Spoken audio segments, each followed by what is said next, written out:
This podcast is a proud member of the UUOP network.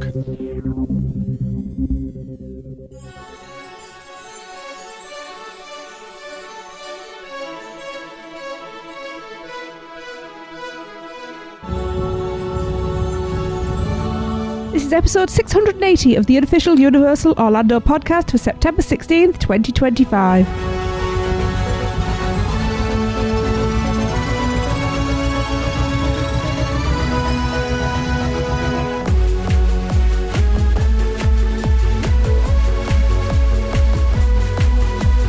Hello everyone, it's me, Tracy. I'm your host for this show. I'm here with Michelle and Lee. Chris is a little busy with work, so yeah, we'll miss him. Yeah, speak for yourself.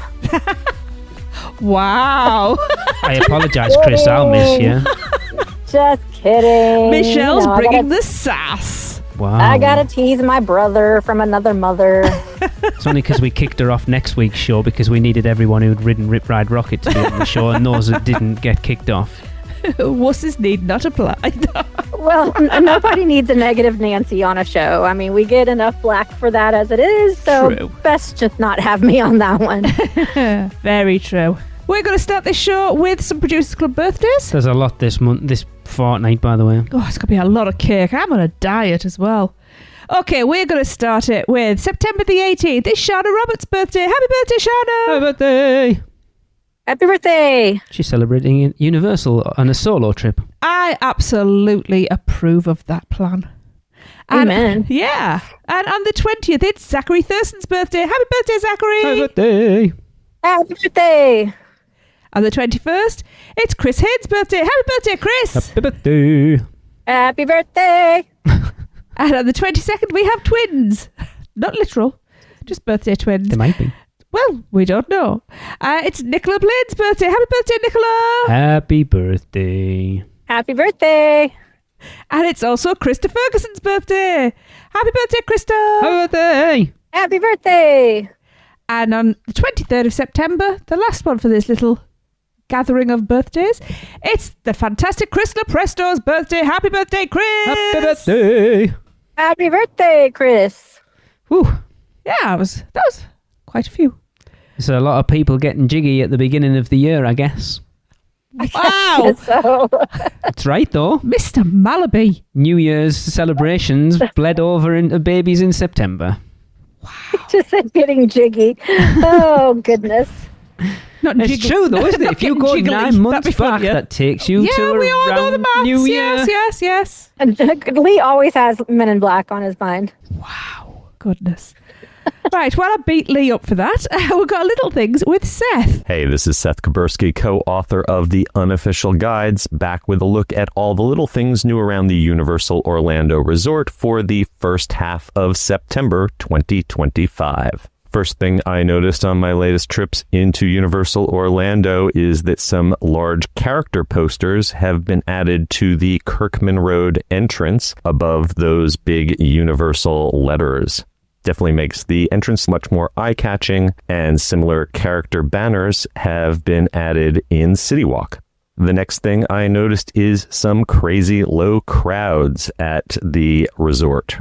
Unless you're showing up in the evening for Halloween Horror Nights, you can count on very low wait times right now in the studios and IOA. Some good news in City Walk if you are a Starbucks fan. The coffee store has reopened and is now accepting mobile order. Hopping into Universal Studios Florida, the Williams of Hollywood store, which was a UUOP and team member discount shop, has closed its doors for now. In DreamWorks Land, the Shrek and Donkey Ice Pops have sadly disappeared from the menus, but you can drown your sorrows around the corner in Springfield by getting a Dufftoberfest beer from Duff Gardens. Also in the Simpsons area, I do not ever play the carnival games located there and also in IOA, but if you do, you might want to know that there has been a price update. Midway games now cost one for $10, $30 for 4 plays, and the 10-pack is $60 but no longer includes a free prize.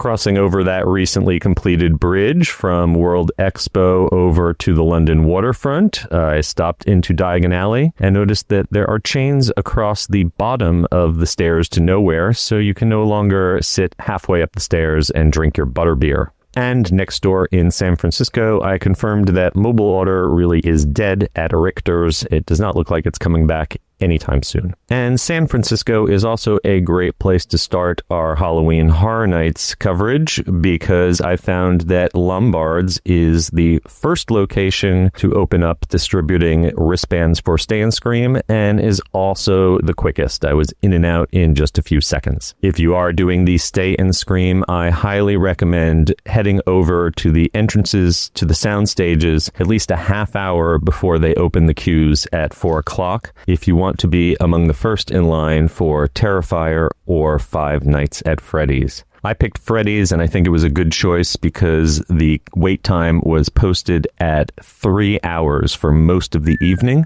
but I was in and out of that house by 5:30 p.m. Be warned that even using Stay and Scream, though, it will be challenging to get all 10 houses and both shows in before 2 a.m. this year because they are heavily favoring express guests. In past years, express guests waited about half the standby wait. This year, they're waiting maybe 10 or 20% of the standby wait, or even less. As a result, the standby wait times were at least as much as they were posted, if not more, during most of the evening. But here's a tip. Right around midnight, they start greatly inflating the posted wait times. I waited about half of the posted wait for most of my houses in the last hours of the evening. To end your night, I suggest saving Jason Universe for last. It's the third most popular house, but unlike Five Nights at Freddy's and Terrifier, it does not open until 6 p.m. and holds a steady hour-and-a-half wait at least all night. But if you step into the standby queue around 1:30, you should be in and out in about half an hour, as I was. Last but not least, don't forget to sign up for the Backlot Club in Universal's app under the Interactive Haunt Experiences. Scan your phone at the Medallion Tower, which is located somewhere within the park, and you can pick up a free collectible trading card at the end of the night from the 5 and Dime on Hollywood. While you're there, check out the remaining Hamikuma merchandise, direct from Universal Studios Japan. They've got some shirts and sweatshirts and a popcorn bucket, but they don't have any of the actual Hamikuma soft teddy bears like I was able to get in Osaka. Keep in mind, regular discounts for annual pass holders do not apply on Hamikuma merchandise. All right, now let's take a quick lap around Islands of Adventure, where there are still some construction walls out in front of the park and scrims around the wheelchair rental area, but the walls have come down around guest services and the restrooms near the exit. I didn't see much new around most of the park, but I did spot a few things in Toon Lagoon. Blondie's remains closed, and Wimpy's has replaced their curly fries with regular fries. The UUOP Lounge in Toon Lagoon is currently open from park opening to park close. That's for UUOP Appreciation Days through the end of September. And right now you can stop in and pick up a Niffler button and an ET magnet. And if you're excited for Gabby's Dollhouse, the movie coming to theaters, stop into What's the Matter You for some new Gabby merchandise. Gabby meet and greets and photo op can, of course, also be found back at USF in DreamWorks Land.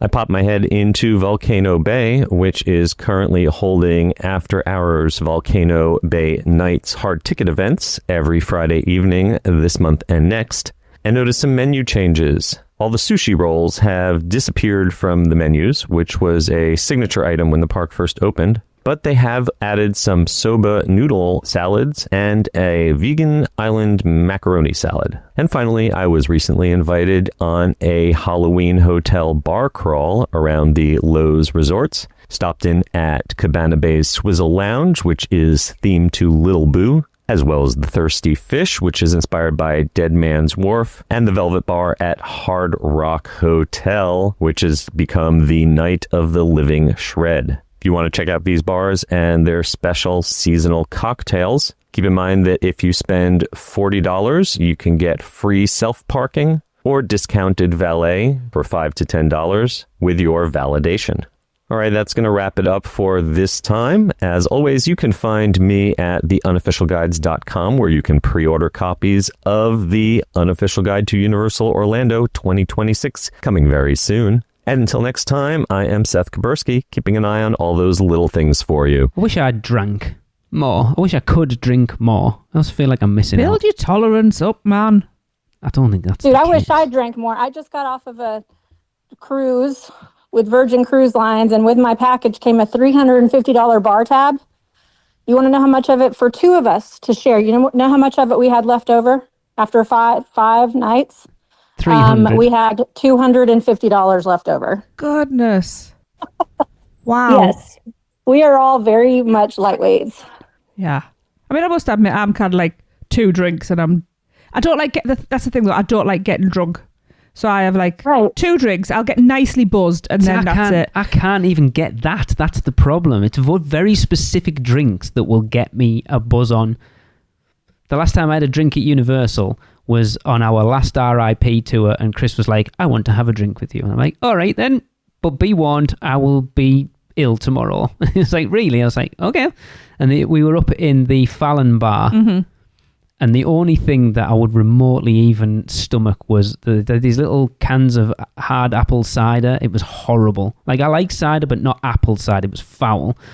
And I met Chris in the parks the next morning. I went, my head is banging. He went, seriously, after one, and there were only little cans as well. I was like, told you. But what I am liking this year about Horror Nights is there's a lot of mocktails around, which I am liking. Yeah. And they're very good. Okay. I can vouch. Good to know. Good to know. I haven't tried all of them, but the one, which one is it?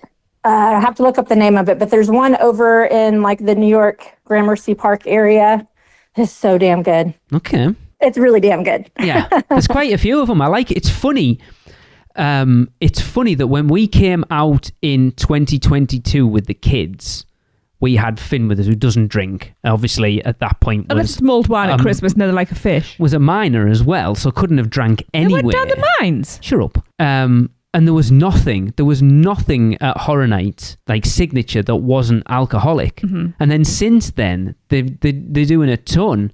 And it's typical. It always seems to be after the chance you get to do it that they start doing things like that. But for someone like myself, who I don't really drink, it's nice to have different options. I kind of want to try that. Is it Radaway, the one that's in the sort of... Yeah, I want you to have that. The... We need the pouch. Like specimen bag thing. It's not a specimen bag. It's like I can't think what they're called. It's like a drip bag. Yeah. Did you have that one, Michelle? No, I unfortunately did not have the Radaway. Still looking up the one that I love the most, though.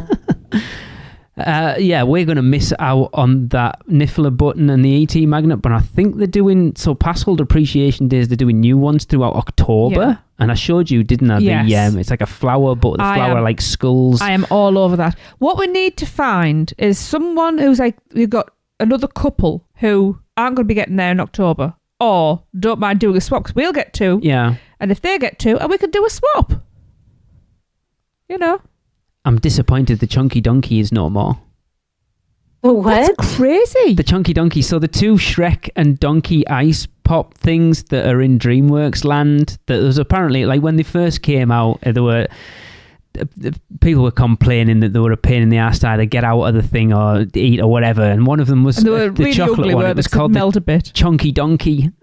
I love that. Yeah, that's me too. Hilarious. The drink I had was called Let Me In, and it's the Horrors of the Y at 6. Okay. Food stand. So good. Well, we will be going to that Horrors of the Y at 6 because I want that Muscleman slop. Oh, I did until I found it passed me by what the actual bread is. Yeah. So I won't be partaking. You did a thumbs up to Dufftoberfest. Yes, you don't like Dufftoberfest. I don't like Dufftoberfest, but I like Duff, and I haven't had a Duff in the last... Since 2022. Yeah. So I am going to the bar and I am having a Duff. Even if I have like 10 seconds and I have to knock it back in 1, I'm doing it. You get it, girl. Yeah. I know. Yeah. For those that don't know, obviously we had massive plans this year for all 4 of us to be together, and now that's not going to happen, is it? Well, probably not. Well, I think Chris is only coming up for the weekend, so we'll get to hang with them, and then we'll only get to see you for like a few hours. And trust me, you are getting hugged that entire time. I know. It's getting harder and harder for me to do October, just because of Krista being in high school Yeah, now. And not of only that, course. so it's harder for her to miss school. Absolutely. But then if we go during her school break, she's on varsity volleyball. So, which is really strict about missing things like games, you know. That's fair, yeah. The joys of parenthood. Absolutely. I know I don't want to talk too much about Horror Nights because, you know, we get some stick for it, but I am concerned this year about how busy it is. Michelle, we'll talk about it with you a little bit more because I want you to kind of spoiler-free your experience of Horror Nights this year. But from what Seth was saying there, it's like, I mean, I've seen it firsthand with the queues for Five Nights at Freddy's. It's just ridiculous. Yeah, it is. It is ridiculous. It is really good. But unless you're like a hardcore FNAF fan, it's definitely not worth 3-hour waits. Yeah. But as we predicted, the crowds are full of that. Yeah. Preteen, teen, and even like the adult FNAF crazies. So, but if you're not like hardcore, it's not worth that much of a wait. I'll maybe try that hint that. But he was talking about getting there half an hour before the lines open up, so getting in line at like 3:30 in the afternoon. No, it was 3:30 for getting your ticket. No, he said get to the sound stages half an hour before the lines open. The lines open at 4, so you're getting over there. Well, no, not all the lines open at 4. I think the Five Nights at Freddy's one does. Okay. Yeah. Because I saw something yesterday. Because he said he was out of that. But he was out of that by 5:30. That's still a ridiculously long wait. Is that what he said? Yeah. By 5:30. Yeah, 5:30. I mean, we've seen like That's 2 hours. He said it there that they seem to be favouring Express Pass, and we were watching our good friends, the Fudge Factor, and they did a challenge between the two of them to strategize going through. They both had Express Pass just to see. They separated off who could get through the most amount of houses and whatever. I think they got everything done by 8 o'clock with Express, which is crazy. Even with Express, to get through everything in 3 hours. Yeah. Well, it's not that crazy if you're not stopping to do anything else. It did look quiet. It looked quieter than some of the things I've seen. I mean, we're lucky. Yeah, if you're using your Express at the beginning of the night, you're walking on for sure, which is why I advise people not to use their Express at the beginning of the night. Yeah. Tracy and I have already talked about we're going to have a plan of we're going to have a cut-off wait time that's like we're prepared to stand in a line that's up to, I don't know, whatever, just throw it 5 like minutes. half an hour. Yeah. Once it hits over 5 half an minutes. hour, then we'll start expressing. But we're also going in with a very different strategy this year than we ever have done before, and the plan is to do absolutely butthole on the day during the day beforehand, and then head over for Stain Scream and do the full 2 a.m. finish. Which that's not a bad plan. We've never done that before. And I mean, Michelle, you have a go for it all the time of like, we'll be in the parks, even if it's from like 10 o'clock onwards and then stay, and that's why we can't. But it's just like... I know, you're hard-headed. I can't anymore. I'm knackered now, and I can't even... It's like I sit at work. It's funny, I'll tell a stupid story. So I have two co-workers who sit along my bench. Lucy's 30-something, and then there's Michael. And I leant over to Lucy the other day and I was like, why is he so quick at his job? I think he gets all his work done far quicker than the pair of us. And I went, oh yeah, it's maybe because he's 20 years younger than me. And I've started to realise my own mortality a lot in the last couple of weeks, that like I'm 50 this year. And it's like... Oh, you old fart. I'm starting to feel it. It's not good. It's not good. No? Like it happens. It's bound to happen. I have come home from work at least 3 times in the last 2 weeks and just fell asleep on the couch. It has. Yep. It's not good. I don't like it. No. I'm not ready We're for old, my friend. Unfortunately. But we're still kicking. Oh, yeah. That's the important thing. The scooter brigade is coming. It's coming for us. I can guarantee you now you will never see me in the scooter. I am already sold. Far too stubborn for that. I would not have survived opening weekend without mine, but that was only because I had an injured back at the time. Yeah. So definitely would not have survived. Yeah. You see, this is what's concerned me. The length, being in the queues, like length of queue, that's to be expected. But for me, because my hips started again, playing up again, and it's just the thought of standing, because it's not. Last time it wasn't my feet that gave out on me; it was my hip. Your walking stick going again. Our walking stick is going, so I have to. Weird, isn't it? Theme parks.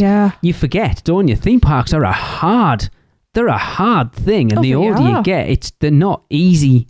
They're not easy days Right. at all. No. Like, I'm still, like, my pain threshold's pretty high, and I'll just go until I fall over. Like, it would take a lot for me to go, right, I'm done. Like, I don't think it would happen. Even, I might complain, my feet, I might be falling asleep. You know, I sit and watch. The second time we saw The Untrainable Dragon, I turned to Guy halfway through and went, I slept through more of this than I realised the last time I watched it. But it's funny, I don't do that as much as I used to. I remember coming over on our first couple of trips. And so this God, is you got going me off on a tonight. tangent, isn't it? Michelle, did you ever ride Ellen's Energy Adventure at Epcot? Yes, that was the best nap ride ever. Right, that ride was 45 minutes long. We got into the theatre for that initial movie, right? I saw the movie, the seats all moved to create the train, and I never saw a single second of the rest of it. Pair of us. All I kept thinking at the end of it, I was like, was everyone staring at me like this dude sat on a seat? Like, I must have been snoring. Like, I was out. I don't know. I was asleep as well. I was out for 40 minutes.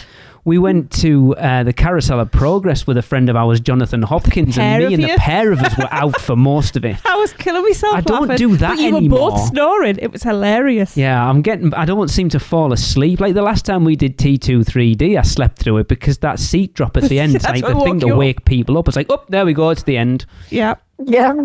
Funny. We are a bunch of old farts. We need to, what's the next generation of UUOP hosts that are like 25? Yeah. But you say like you can just keep going and keep going. You don't get that thing I get where it's like overnight where my feet and my legs, I don't get any rest because of the pain and the jumping going on. I know what in them. Michelle's going to say.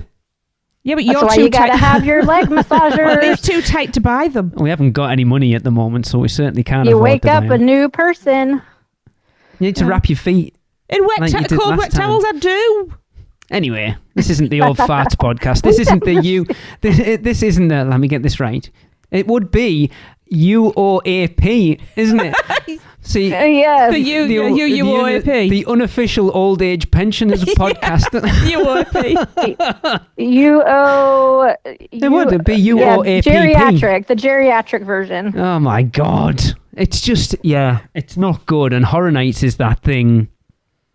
Yeah, like I can do it. It's never going away. No. You know what? They can. I've already told Audrey and Krista they better strap my oxygen tank to the back of a wheelchair or a scooter or whatever it may be and get my ass to Halloween Horror Nights. I don't care. Absolutely. Yeah, it's crazy, isn't it? How much walking you do. But It that's is. It's a lot. Anyway, getting back on track a little bit. Oh, yeah, Have we're you doing a guys show. seen the new entrance signs? By the way, they're Yes, super you should. cool. Yes, they are. They're super pretty cool. Yes. I love that they Very nice. continue to upgrade things and make the whole resort look better. Yes, I agree. But other than that, there's not a lot going on. I mean, there's a big thing. I don't really want to talk about it right now because it's not actually official, but the whole land permits for Lost Continent. Ooh, I hope that's a thing. Is interesting. It'll be interesting to see what is going in there because Tracy and I will finally have a decisive answer to what's going in there and who's correct. It'll be me. Mm-hmm. We shall see. I'm always right. But yeah, it's crazy. Like when Seth said there, it's like time to get your copies of the unofficial guide to 2026. And I'm like, Jesus, I can't believe. Michelle, you and I were talking about it the other day, and I was kind of talking to Tracy about it. When you look at this year overall, it's been a really weird year. I know we seem to say that every year. For Universal, it's been a phenomenal year. Yeah. Like you look at the opening of Epic Universe, whether you agree that it was a success or not, I think that's debatable at this point. What? How could anybody think that the opening of Epic was not a success? Oh, there's been so much hate online. It's ridiculous. A lot of hate online towards Epic, especially recently. I think though that the hate's coming from people who don't understand the theme park world properly. I still agree with a lot of people that they're having to go, and for you to have, if you're going to Epic for one day, you need Express because otherwise you're going to struggle to get on everything. That's easily a 2-day park, easily. But that's the case for just about every theme park you go to these days. Like what makes people so entitled to think that they are allowed to go and enter into anything And that automatically guarantees that they're going to be able to do and see everything in that park. There's no such thing. That's ridiculous. But to put things into perspective, I have the current wait times for Epic Universe up on my phone. It is currently 4:46 in the afternoon. The lowest wait time in that park right now is Fire Drill at 10 minutes. Okay. The longest wait time at this moment in time is Minecart Madness, believe it or not Battle at the Ministry. No, that Minecart Madness has been longer for a while now. Which is 150 minutes. Ouch. Even Curse of the Werewolf is currently 50 minutes. That one's not so bad. 150 minutes, that's what, like 2.5 hours. Yeah, 2 hours, 4. Yeah, wow. So I do agree with a lot of people that have been saying that it possibly... It's that argument, is like, we know a little bit more than the average person, and we know that the park wasn't meant to open as it is. It was meant to have another ride in Dark Universe, another ride in Super Nintendo World, another thing in Potter. So it has opened without the capacity that it probably should have had if, for whatever reason, they never got those things finished first. Just means we've got to get expansions. But then the argument is that if this is your once-in-a-lifetime trip and you've gone... I understand it, but it's starting to get on my nerves a lot, and it's probably where we are financially right now, that to get the most out of a trip to Universal, you've got to throw money at it. Always been like that. I think it's got worse. Yeah, every park is, even Six Flags is like that. I think it's got worse, though, than it used to be. Like, you look at like how much the express passes are for Epic. One use express pass for 11 attractions, and you're talking $300. That's a lot of money. If you're a family of 4, Michelle, you're going to Epic Universe with Chrissa and Audrey and somebody else.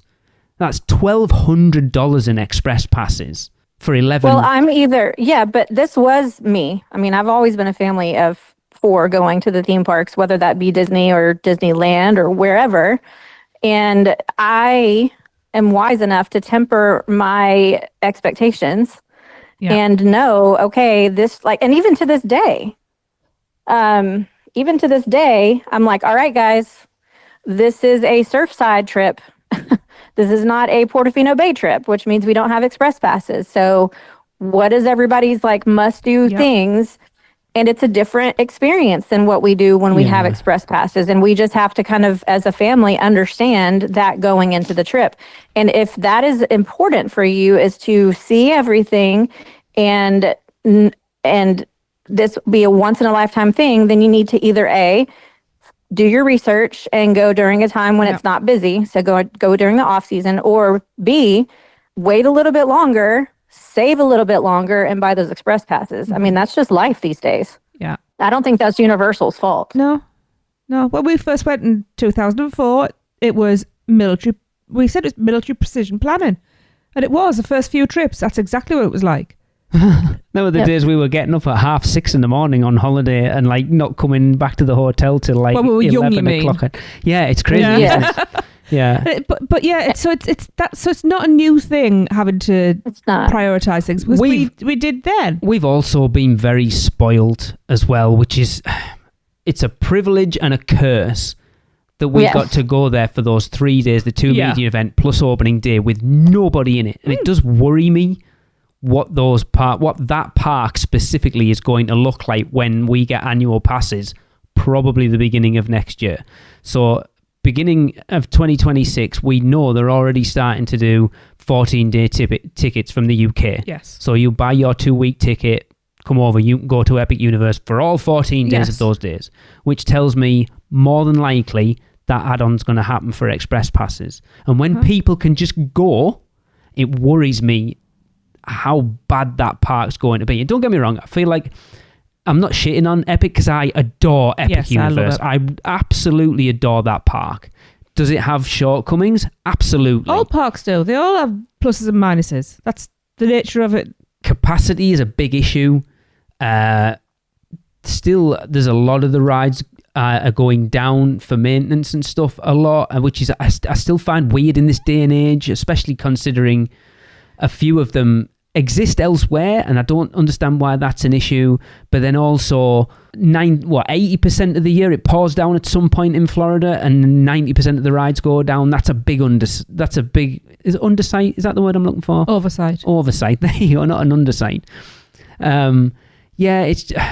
I'm not being negative because I adore the park. It comes from a perspective of when we go, there's still a ton of stuff that I want to do that I either haven't done enough yet to be able to, come on, and we haven't done our rankings episode for Epic yet because I wanted to go back and ride things more, so I have a much more built-up view of everything. And the things that I want to ride more of are the things that are going to be difficult to ride more of. Yeah. Because I don't want to stand in a 3-hour wait for Battle of the Ministry. I don't want to stand in a 2.5 hour, 3-hour wait for Minecart Madness. I have cut-offs with stuff like that. I've got limits. Wait times go over a certain time. Don't do it this time. But I want to. That's my issue. I know, but I'm quite okay with crowds and stuff like that because I'm very interested to see what it looks like populated. Michelle, are you going in October? Yes. How many days? The plan is just one day. It's a pretty quick trip when we go down. It's only 4 nights that we're there. Yeah. So you've done 3 days so far? One with Express, one with VIP, and then opening day. Yes. So have you ridden everything so far? There's one side of Stardust Racers I didn't ride. I didn't ride Fire Drill. I think that's all. Did you do Dragon Racers Rally? Yes. Yeah. But it's that thing of you need to ride things more. We've ridden Monsters 1 million times, and yet there's other stuff we either haven't ridden or we've only ridden once. It's weird. Monster still kills me. It's still arguably the best ride in that park, and yet it's the thing we've ridden the most. And not because we've put the effort into riding. It was never a long wait compared to other stuff. I remember going in on that final day we went, and Yoshi's was at 80 minutes, and I'm like, no, I ain't waiting 80 minutes for that. Yeah.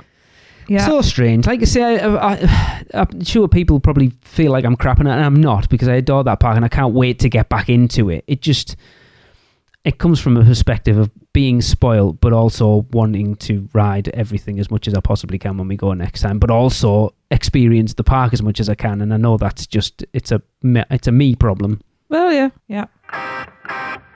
I wish to go to Universal Studios Singapore. Hello, I'm Steven Spielberg. Ride the movies at Universal Studios Singapore. A spectacular destination for the people of the region and the people of the world. Where can our vacation wizards take you? Just tap the port key at portkeyvacations.com and let the magic begin. Okay, well, it's time for Which Stick Gets Your Lick, and this one was submitted by Sonia. I've been given the impossible task to keep this family friendly. So why is the segment name so rich with double entendre? We all know what you're trying to say with the segment name that you picked. I'm not even gonna go there, so which stick gets your lick? Which stick gets your lick? Oh, hell yeah. Lick it, baby. Hi, this is Sonia. And this is Paul. And we're at HHN to do another Lick My Stick. So anyway, this time we had the Gru, which is a Nutella. It's the creamy popsicle, but it's got a coating that's kind of, well, it's chocolate actually. Yes, and it's black like my heart. Yeah, it's black. It'll leave your mouth, your lips and your tongue black. But I liked it a lot. It's creamy, and it's definitely Nutella. It's chocolate and hazelnut, and there's hazelnuts kind of at the bottom, so it gets a little grainy at the bottom of the stick. I liked it. I'm going to give it a 5. It was a hell yeah. I think it's my favorite so far. Yep, it was good stuff, and it's nutty. And I would rate it a 5 out of 5. This is Sonia again. And this is Paul. And this time from Freeze Ray Pop, we had the Evil Minion. It's one of the premier pops. It has the white chocolate coating on the outside, and it's a blue lemonade. The inside is not creamy though. It's just like a juice, but it was good. It had a lot of lemon flavor, and now we've been eating a ton of food that has lots of strange colors over the past few days, so that's always, good for your digestive system. But anyway, yeah, it was good. I think it's as good as the blueberry lemonade. It's basically maybe that one with a coating. I'm not sure, but I don't know. I'd give it like 3.5. That's fine. Yeah, I would definitely give it 4 stars. The coating is decidedly purple tasting, and the inside is definitely fruity and refreshing, and it was great. Thanks. It's us again, and this time we had the cookies and cream popsicle. It's actually creamy. Most of the cookies, though, were at the bottom, unfortunately, but it was still really good. It's easy to eat, it's light, refreshing, tastes like cookies and cream. Yeah, it's cookies and cream ice cream on a stick.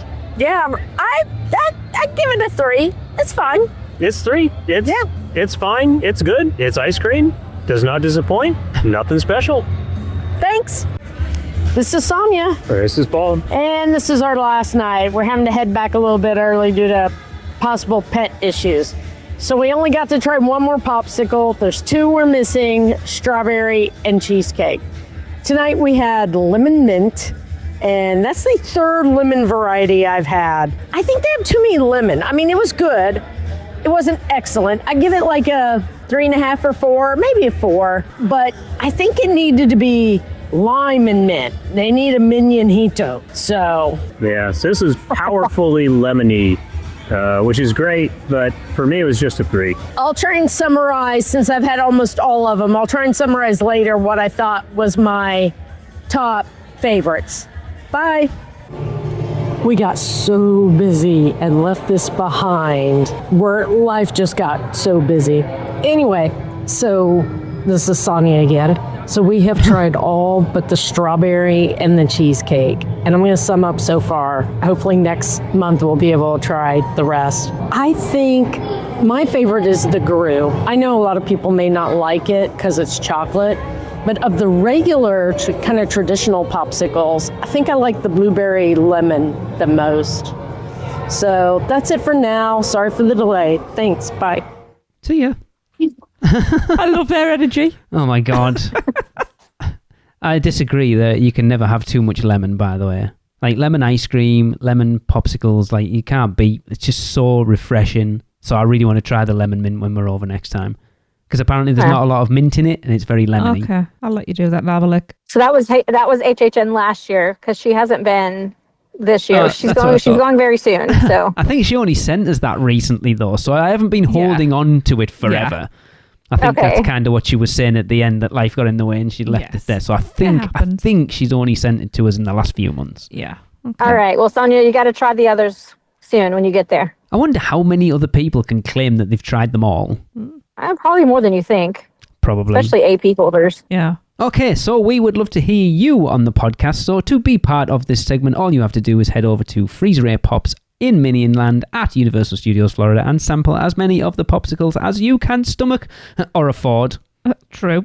And once you've sampled them, record yourself rating each one on a scale of 1 to 5. 1 being, oh hell no, and 5 being, oh hell yeah. Send those recordings to the podcast at podcast@uuopodcast.com. And for the most authentic review, record your thoughts while you're still in the park. Just like Sonia did at Halloween Horror Nights. Yes. Yeah, we like to hear it. Now, last week saw the annual Amusement Today Golden Ticket Awards, and Universal Orlando cleaned up this year. So first up, Epic Universe's Stardust Racers won Best New Roller Coaster. I don't know what else opened recently elsewhere. Was Big Bear Mountain? Didn't Busch Gardens open something? Or was that last year? I'm out of touch with I don't know, actually. I thought... have they opened anything since Iron Gwazi there? SeaWorld opened Penguin Trek. So to be fair, Stardust probably is. I mean, I think it was the right choice anyway, you know. Well, I guess technically all the ones that are at Universal at Epic are considered new. So. True. Well, yeah. Harry Potter and the Battle of the Ministry won Best New Attraction Installation. I don't know what that means, but okay. Okay. I'm not sure. Dark Universe won the Best New Theme Concept. I agree with that wholeheartedly. Yep. Absolutely. Really? Oh, Burke. What? Yeah. So, I mean, Burke is amazing, but There's nothing out there like Dark Universe. Nothing. I mean, that's true. Burke is based on existing images. Well, so's Dark Universe, to be fair.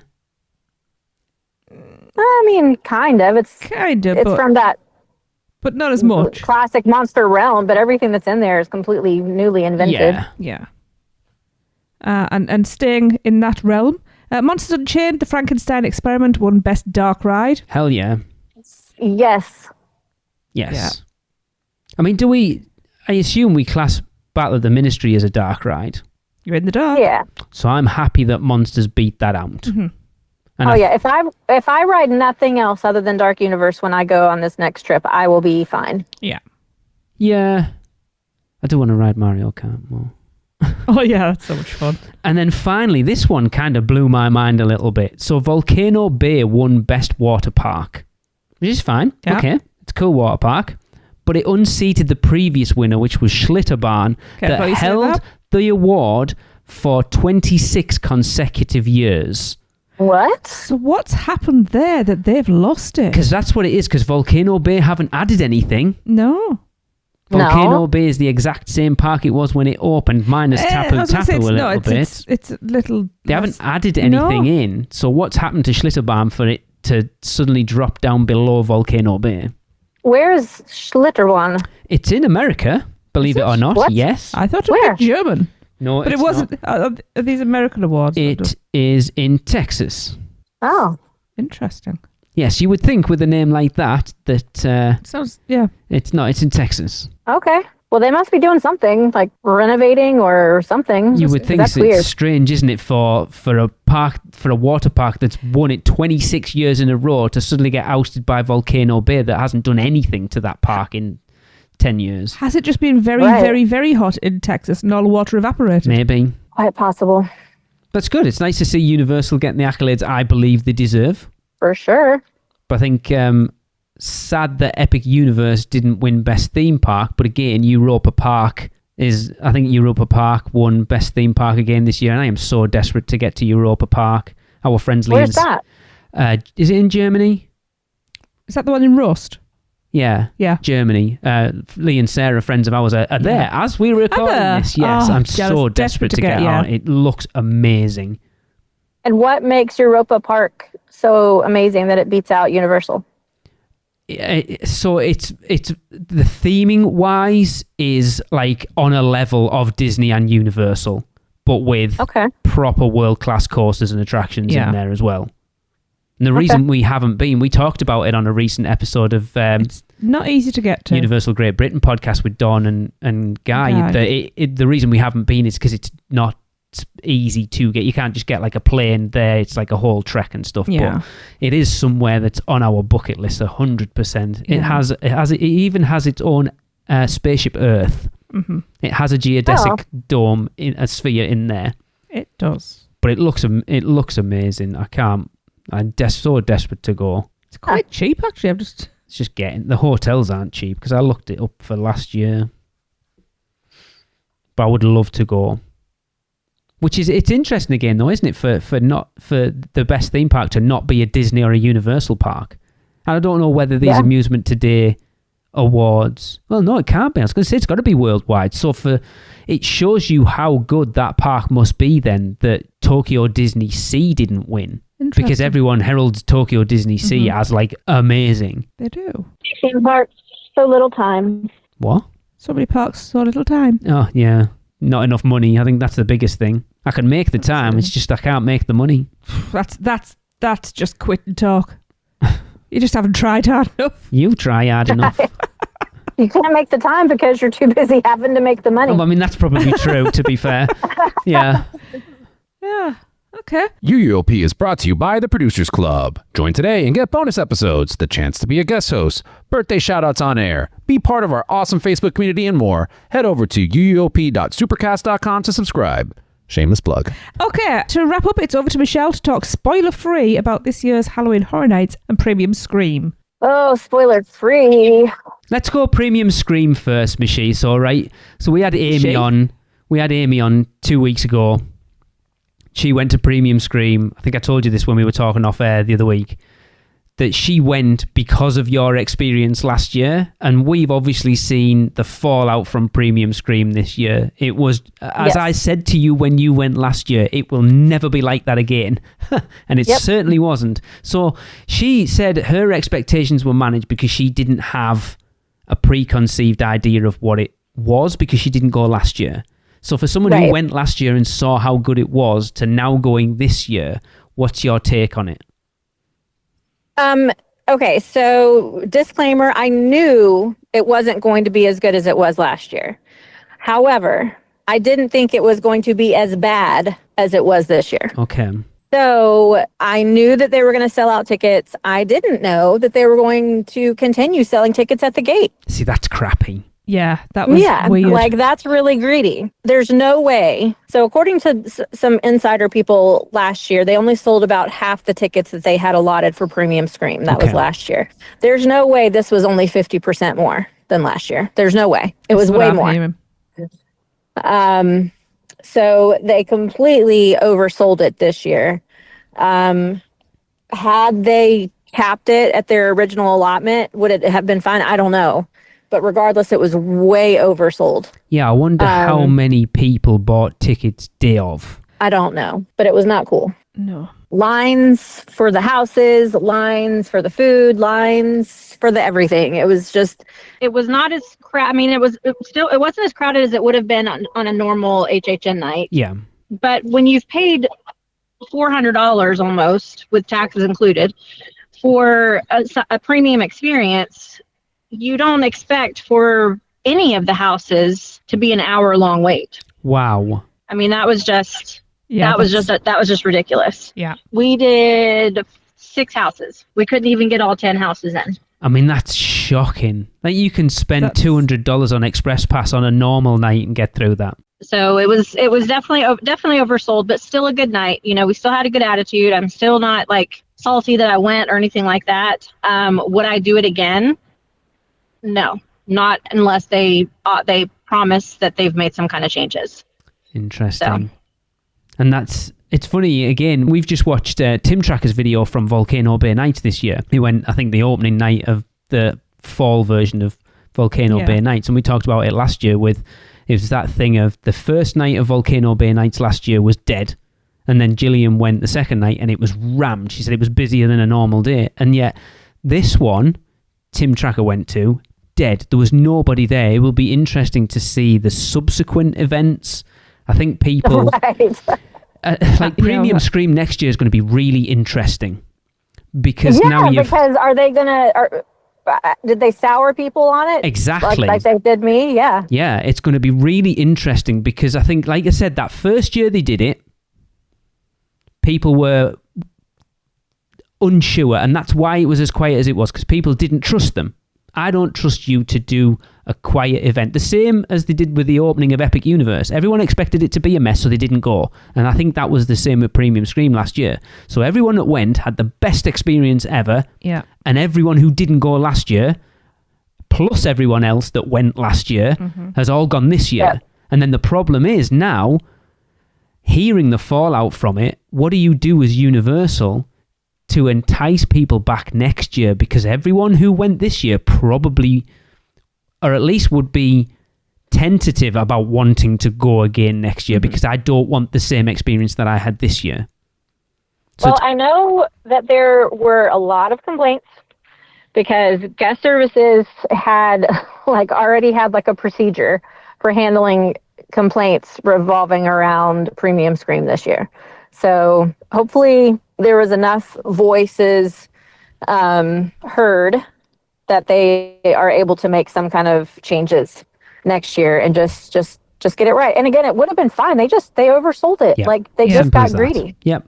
And you can understand that. You can understand that from a corporate point of view. Why not? But yeah, it's a thing to do to people. Yep. So then on the other side, I'm also hearing a lot of complaints about Horror Nights itself this year. Michelle, your experience? I haven't really heard too many complaints, but then again, I've been nonstop since I got back from that. Yeah. So I did Premium Scream the one night, and then I, of course, got to represent UUOP along with Chris, and we did media night together, which was a phenomenal experience. So amazing and cool. So that was basically an RIP tour night. Awesome. Which was awesome. So on that night, we did get to do all 10 houses and the Nightmare Fuel show. Okay. And experience all the scare zones. We didn't do the Lagoon show. The event is definitely amped up. Like, it's like the scare zones are the best I've seen in a decade. Wow. Seriously. Okay. Not necessarily because of like the content in the scare zones themselves, but just because they're bigger. Yeah. They're spread out more, and we have those roaming hordes again. Okay. So the atmosphere of the event as a whole feels much better, much more in your face, not quite as dead, and not in a good way dead. So atmosphere wise, amazing. Event wise, I need to go more because I feel like I don't have enough to go off of. Okay. To be fair to everybody. So just off of my initial reactions, I feel like there are way too many IPs this year. Really? It feels too IP heavy, and it feels it doesn't feel, what's the word? Like it doesn't feel cohesive, even though we're supposed to have this theme of the conservatory, which is actually a very cool theme. And if you know about the theme, if you know about that and you listen to the Discover Universal podcast, or you go on an RIP tour and hear your tour guide talk about it, that theme is actually very cool, but it doesn't play out in a very obvious way. Okay. And to me, that's because we have too many IPs, and those IPs are all very different. Yes. Yeah. And just feels very segmented. So I don't know. That's my initial thought. Okay. But the houses that are there are jamming. Like, there's some really good ones. Really like pushing the boundaries of technology, obviously, with FNAF. There, as always, the houses are just built out insanely and larger than life ways. I got some really good scares, which is always fun. So it'll be interesting to see what you guys think, and then also see how my opinion changes after my next trip, which will be in October. I do have a question that will help us potentially coming out. Did you go through, enjoying a wet house, did you go through the dry path and the wet path in Terrifying, Michelle? I never went down the dry path. So how wet did you get down the wet path? There's our next. Wouldn't you like to know? Yes, that's why I'm asking. No, I'm getting sucked. So the question is, how? Oh Jesus, I can't. How wet do you get? So I've been through that house 3 times. I went through it once on the first night and twice on my RIP tour. The first night I was already drenched to the bone before I even got in the house. So I don't really know how wet I got because I couldn't tell. Yeah. Fair. The next night on the RIP tour, everybody put on their ponchos except me and Chris. We went through, we got it wet enough that it was like there were some wet spots, not instead of just like little sprays, there were like some like literal wet spots on our shirts. It's getting worse. And maybe a little bit of my mohawk got damaged. But I wasn't like soaked to the bone like I just got off of Popeyes or anything. Feet. How were your feet? Oh, they were fine. That's all. They didn't get wet at all. Yeah, you can have my entire body can be soaked, but as long as my feet are dry, we're okay. Right. So for anyone that's never seen Michelle, they're now picturing 1980s punk with a big mohawk. Yeah. Down the middle. That's exactly what Michelle looks like. Yeah, no, it isn't. Like pink and like in the spikes. That's what people are thinking right now with pink ends. Pink ends? Wow. Pink ends on No, the first night we literally were waiting in line for Terrifier. Again, shouldn't have had to wait in line. It was premium scream, nonetheless. Yep. There's only this one little short section that is outdoor, and that's where we were when it was pouring down rain.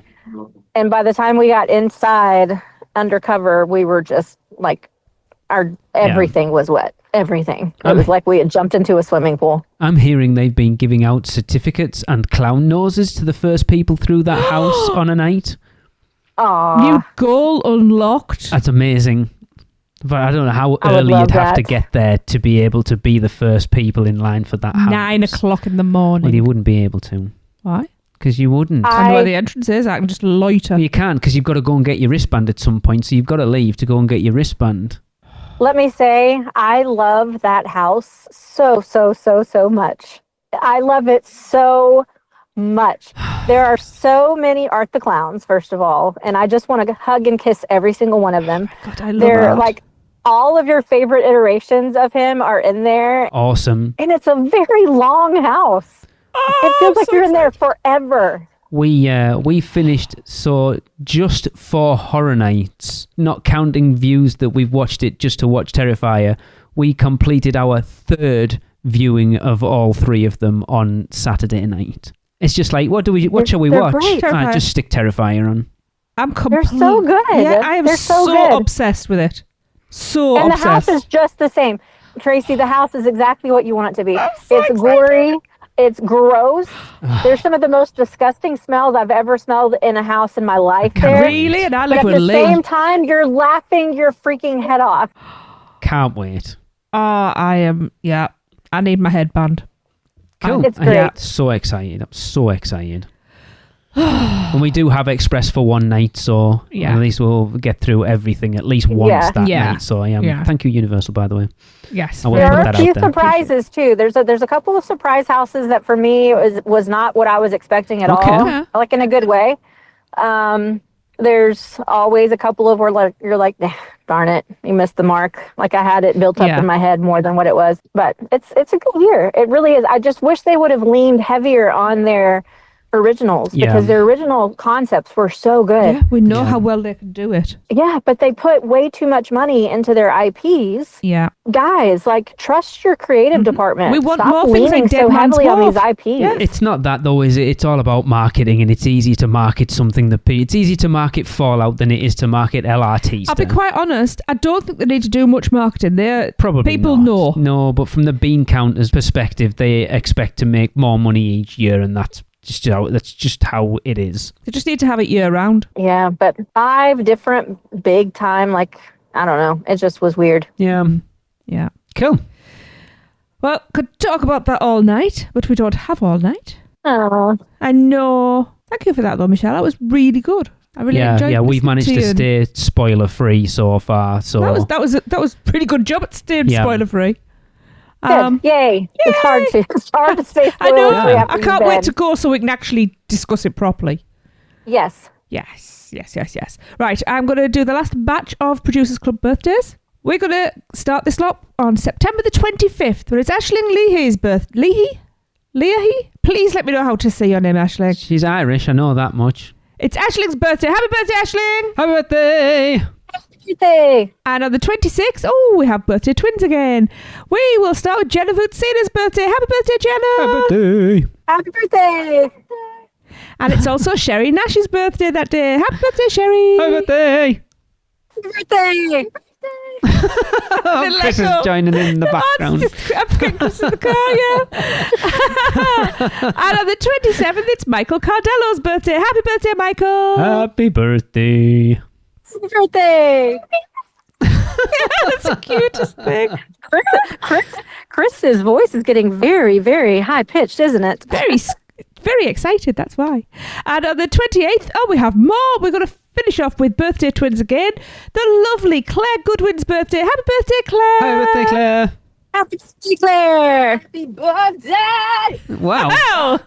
And then wrapping it up, our very own funny kooky guy. I love this guy. It's Kenneth Leeming's birthday. Happy birthday, Kenneth! Feliz cumpleaños, buddy. Feliz cumpleaños.